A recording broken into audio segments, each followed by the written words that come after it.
Prindërit e Elionës dalin publikisht dhe shprehin hapur shqetësimin e tyre të madh për mënyrën se si vajza e tyre po trajtohet brenda shtëpisë.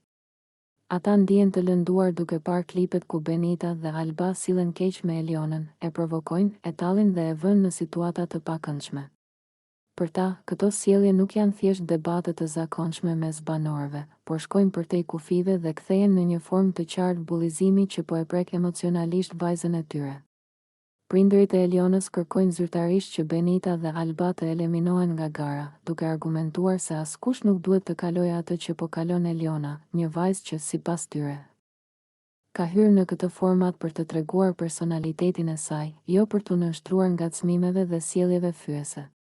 Ata theksojnë se është e padrejtë që ajo të vendoset në shënjestër dhe të përjetojë presion të panevojshëm vetëm sepse është më e qetë ose nuk i përgjigjet me të njëjtën ashpërsi, sipas tyre. Shtëpia e Big Brotherit duhet të jetë një ambient loje dhe gare, jo një vend ku dy banorë bashkohen për të sulmuar një person të vetëm.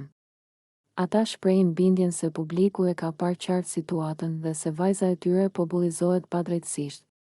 Për këtë arsye, prindërit e Elionës kërkojnë ndërhyrje të menjëhershme dhe dënim të sjelljes së Albës dhe Benitës, duke besuar se eliminimi i tyre është masa më e drejtë për të ndaluar këtë situatë dhe për të mbrojtur mirëqenien e vajzës së tyre.